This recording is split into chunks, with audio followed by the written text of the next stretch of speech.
Hi, everyone. I'm Rick Zanotti, and this is Life Edge because life just shouldn't be mediocre. I am joined today by my good friend and co host, Dr. Susan Nash. Hey, Susan, how are you? Hi there. Well, it's a beautiful day today, and we have an amazing guest. She's been here before, Rose Hunter, but her work is just so stunning. I can't wait to talk about it. That's great. Well, here we go.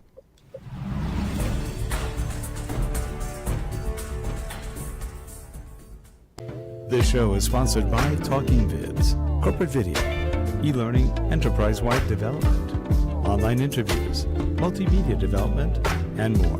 Visit us at www.talkingvids.com. And we are back, and in that center position of power, there she is. It's Rose Hunter. She's been on before. For those who haven't seen any of those shows, Rose, tell us a little bit about yourself. Oh gosh, okay. I'm a writer, I guess, firstly, which is the reason I'm here today. I lived in Mexico for many years and published poetry with some small presses in the US, including Texture Press, which Susan here was running and is running still. And so that's how we got to know each other.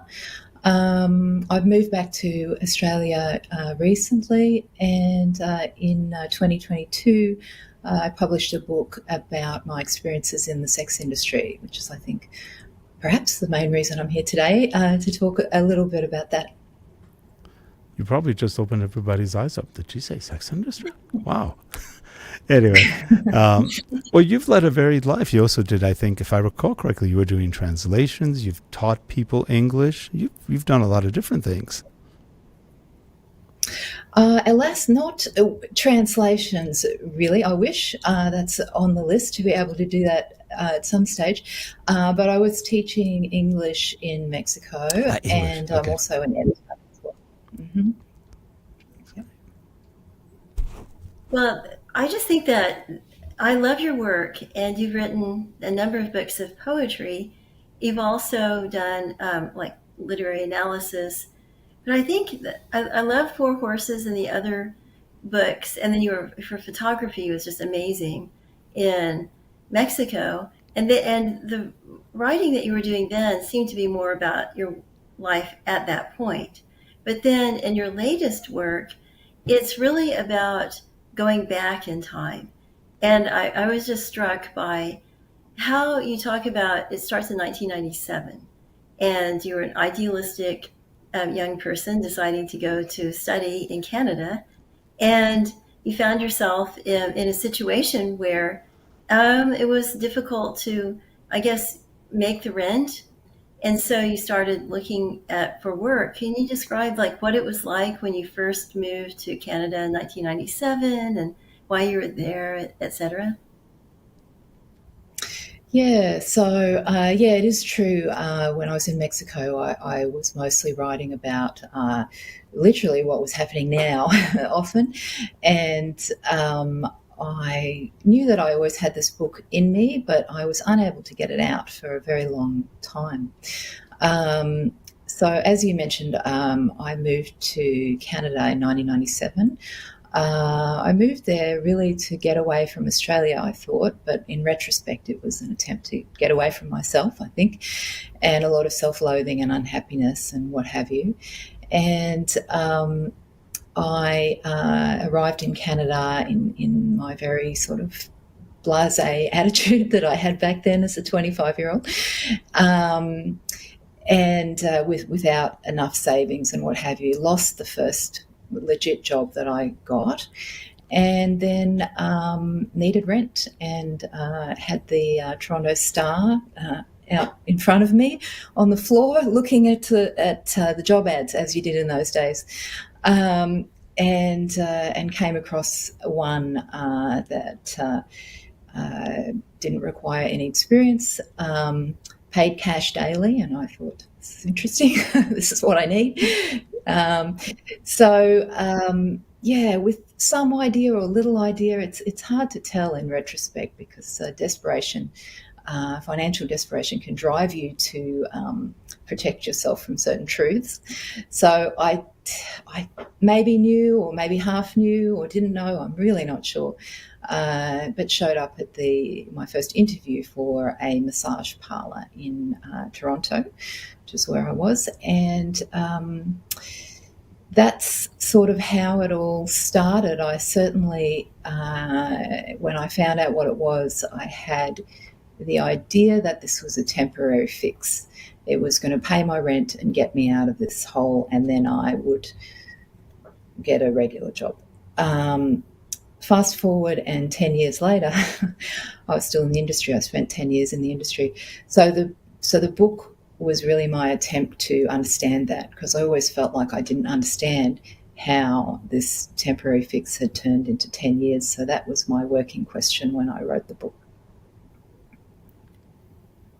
Well, it's just, oh, I don't know where to begin. I listed all sorts of questions, and and I think the first thing that comes to mind is, what do you think of the feminist and post-feminist writers who say it's all good, they celebrate sex work, and that it's actually liberation to your body, and it's all good, and it's empowering, etc.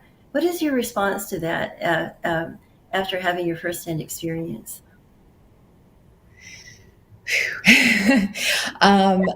Anger, firstly, which, I can literally feel in my body to that question. I feel it's a travesty. I feel it's really, many people who say that have never done it themselves. So they're talking about something they have no first-hand experience of, and imagining what it would be like. Maybe if they could pick all their Johns or sex buyers or something like that, which is not the reality of the industry. It's also the case that people who have enough money and none of the circumstances that most of us have sort of experimented with it as, well, I've seen it as an art project or all of these other things.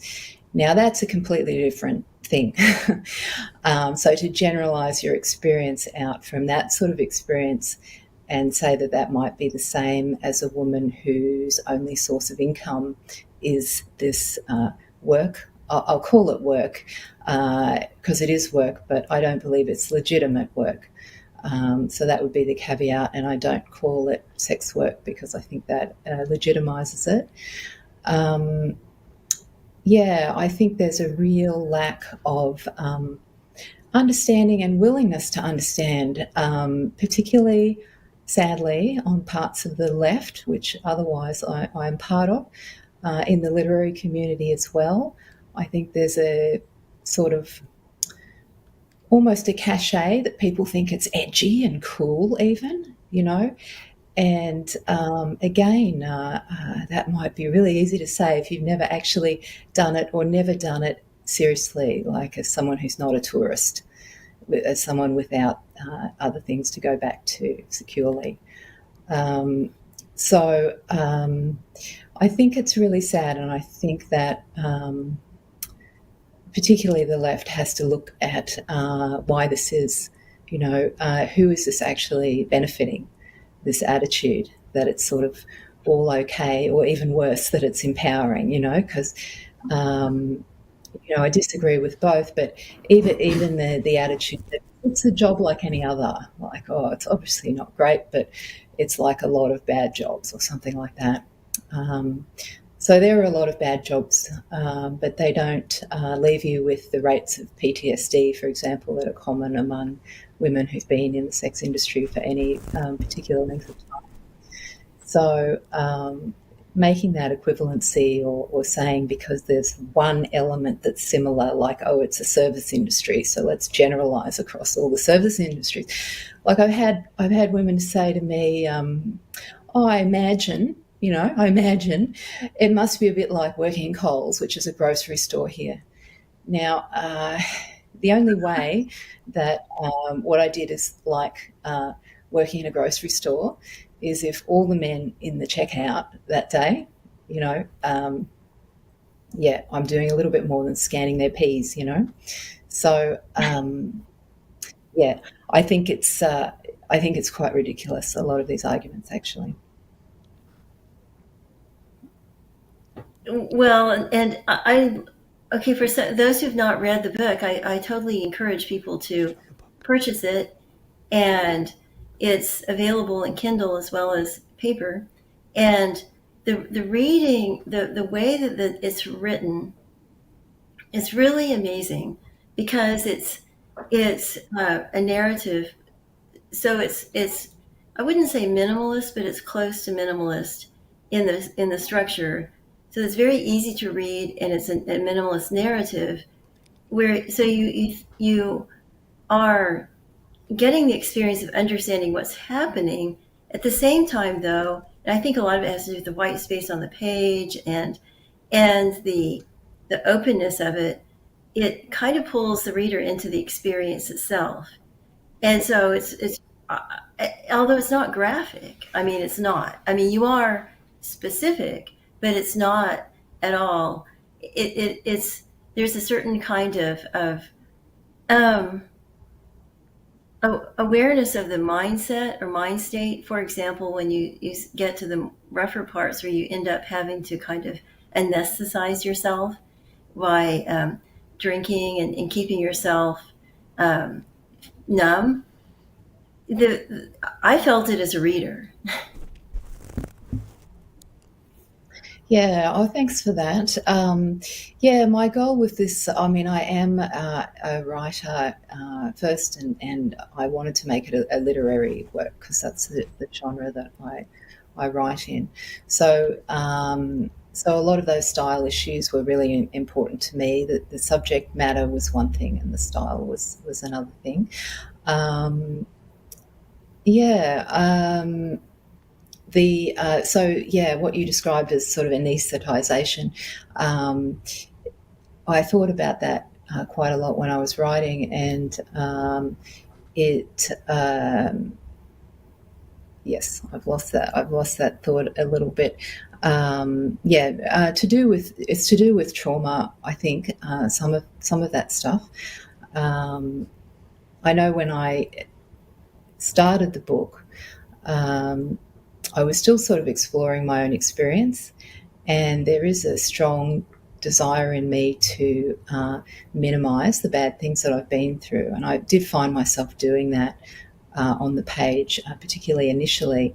And then I'd sort of look at what I'd written that I thought, you know, quote, wasn't that bad, and think, oh, that's pretty bad, actually, you know. So I. Yeah, I mean that's an after effect of trauma, not being able to quite see those things clearly.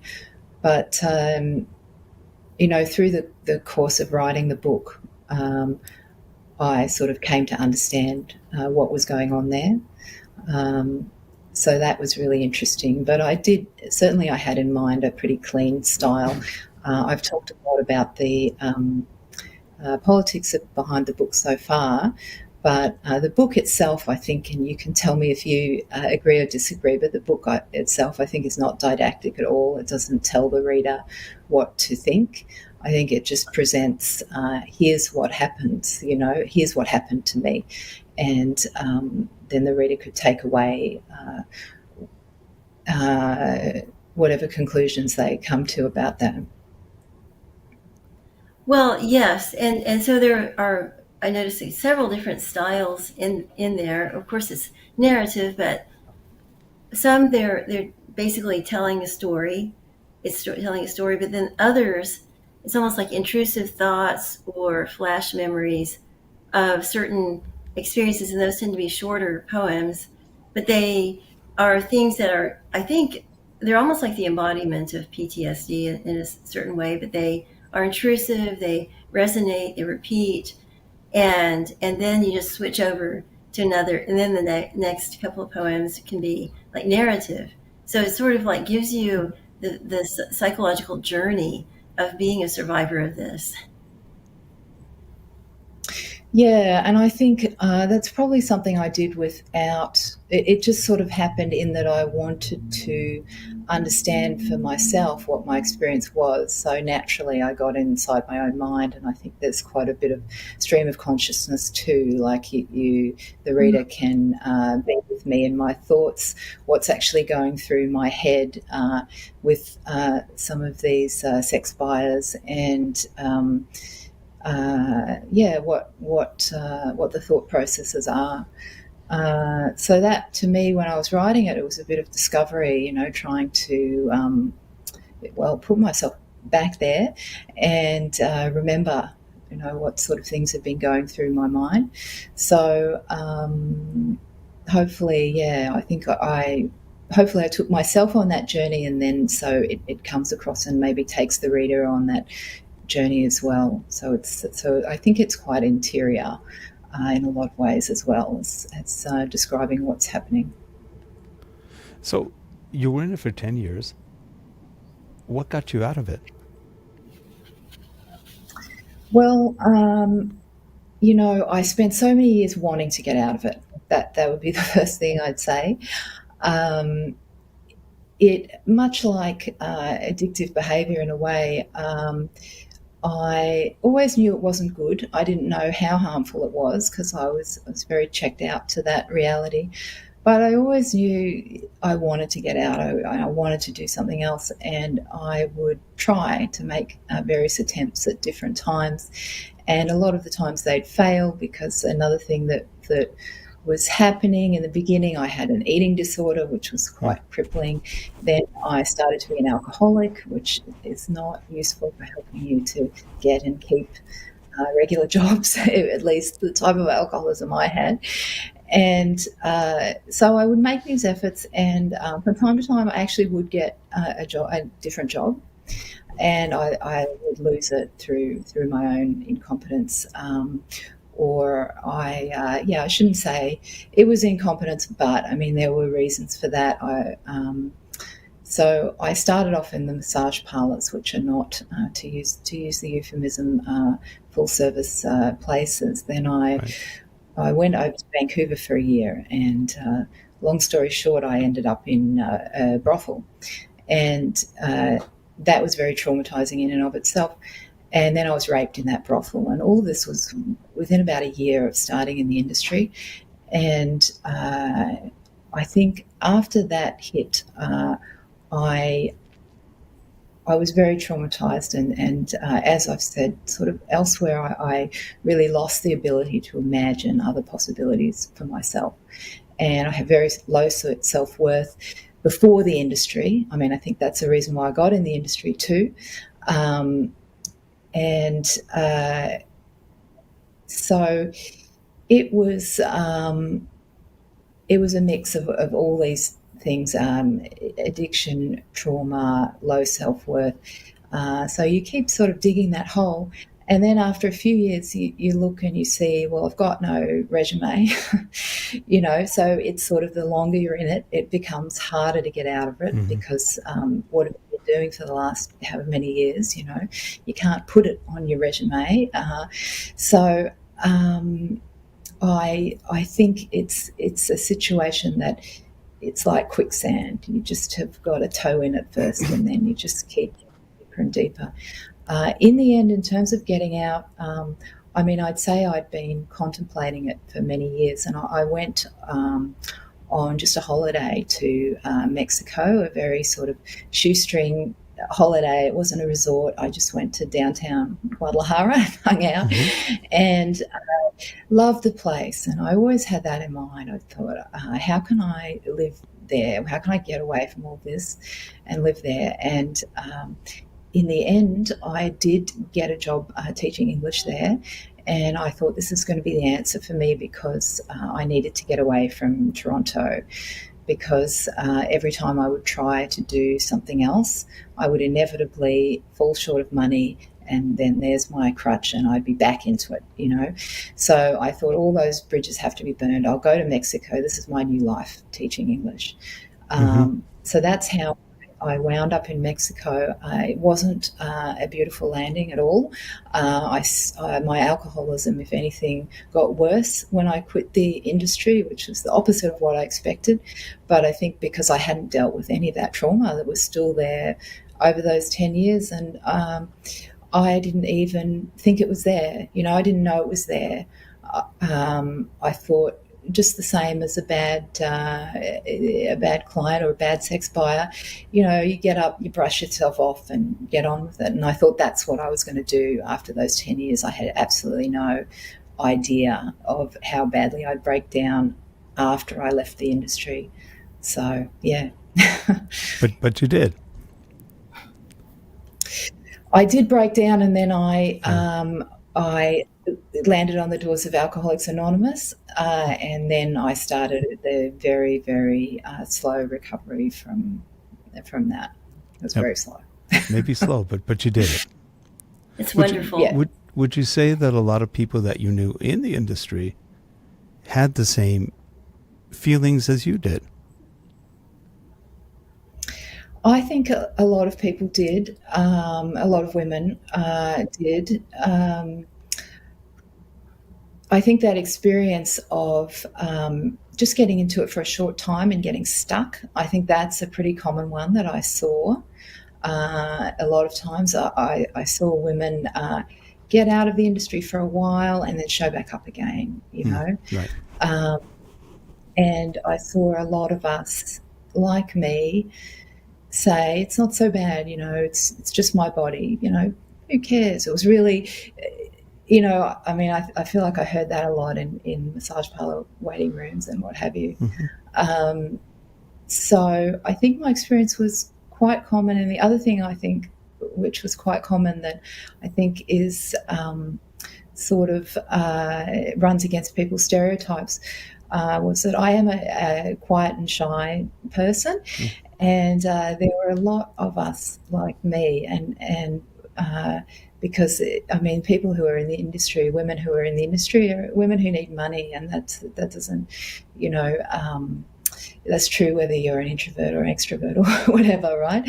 That's not the requirement. And when I see a lot of the sort of stereotypes in popular culture, I see this very sort of extroverted personality associated with us. And not to say there's it's all types, of course, but I say that because I do get that attitude a lot. People say, it's hard to believe you're in the industry because you're so shy and quiet. And I said, there's plenty of us like that. Yeah. I'm going to just shut that window because I'm getting quite a bit of sun coming up.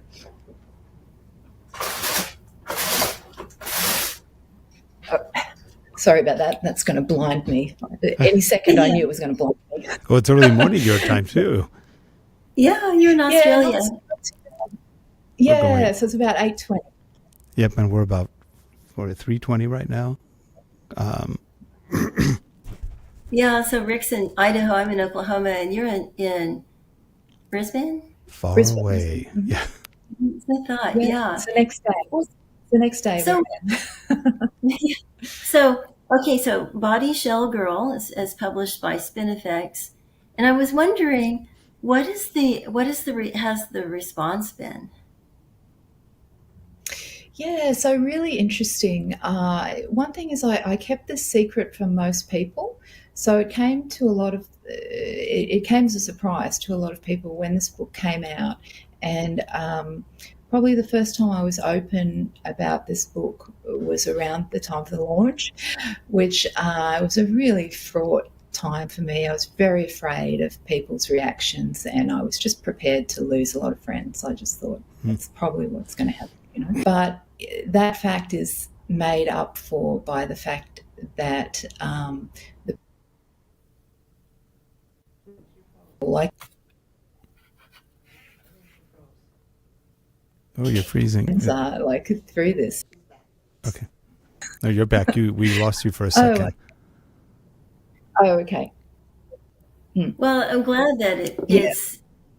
I think that one of the things that I take away from the book is that it's courageous, and that shame is something that's a construct of our own mind and society, or what we perceive to be from society. And you've owned this, and also owned the trauma, and shared that fact.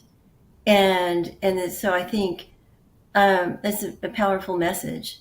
It's of self forgiveness, really.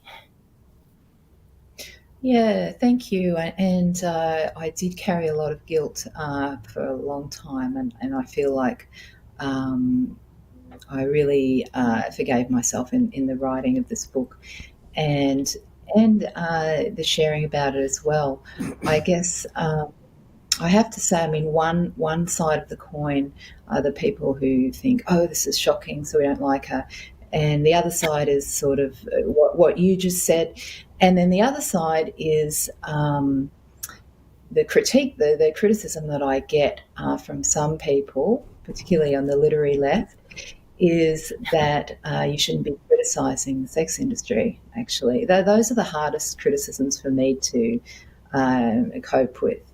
And those are the ones where you get sort of told to shut up, essentially, and don't share your negative story, because we don't want negative stories about the sex industry, which is very confusing to me. Like, I sort of want to say, well, the sex industry is this massive juggernaut. I don't Mm-hmm. think it needs your defence. I think maybe you could be defending something more worthwhile here, actually. And I think, honestly, I think there's even the attitude that it's uncool, which is really sad to say, but I think a lot of some of the literary community is very concerned with that, being sort of too cool, so it's too sort of earnest, and we don't sort of want that, and we don't want anything that says anything negative about sexuality, and my book doesn't say anything negative about sexuality. I used to even say I don't think it is sexuality in brothels. It's something else. So that's what it's criticizing is the sex industry. But then you have people who I've been called a prude for this, and it's like it's a critique of the sex industry, not a critique of Well, sex, So what is it? Everybody has an opinion, and like the old saying says, until you've walked in someone's shoes, you don't know. You really don't know. And that's just, and people love to badmouth other people. It's a shame, but it's just the way it is. And then, of course, other people. I've always found is that a lot of the people who badmouth other people have done either the same thing or something else, and they just don't want to be known for it. So, I think what you're doing is fine in terms of coming out with it, talking about it. It's a little bit of self-healing for you. And on the other hand, it also explains part of what it is. A lot of people don't know. They have no clue. yeah, and I think exactly that's the really important point for me as well. Like, this book had the effect of self-healing for me, but I didn't write this book as a therapy exercise. It would have been a very poor therapy exercise Sure. had that been my goal. But I did write it to show people what this industry is like, and that's the political point there, and particularly people who are defending this industry, who've never done it and are defending this industry. Sure. That's a particular reason for me to have it out there. But at the same time, as I say, I talk about this sort of thing much more when I'm speaking about the book. But what's actually in the book isn't didactic, but it just shows how it was, So for people who don't know how it was, particularly women, I find, because most men have some idea of what it's like, but there's a lot of women who have no idea what it's like and are defending these things, and I think it's good for them to know what it's like. But the other thing is you're also now getting your doctorate in creative. I think we talked about this pre-show, but in creative writing, and you like to write, So that's another step in your career, something different, something that you're doing. And how do you like that? I love it in that I love the project. Academia takes a bit of getting used to for me, and I think my book isn't very popular in academia, as Susan sort of mentioned early on there. I would be more popular, I think, if I'd written something that had agency and empowerment in it. Um, that's a massive generalisation. I'm not talking about Mm. everyone there, but I do find that attitude among some do qualify that. Um, the PhD itself, it's really interesting. In Australia, it's a bit of a different system for PhDs in creative writing than the US. So it's mostly my own project, and then I write an exegesis or sort of Mm-hmm. explanation for what I do. So that's about. It really picks up where Body Shell Girl leaves off, which is what happened when I got to Mexico. So it details some of that alcoholism, but it's more concerned with the process of recovery. So it's about Sure. my recovery from alcoholism in AA in Mexico. So yeah. That's Oh, great. that's interesting. Well, one thing I can't help but think, so the same people who are going to say, well, wish you had talked about empowerment and how that was an empowering experience, are the same people who are going to criticize late stage capitalism and talk about the commodification of people and commodification Mm-hmm. of gender and experience.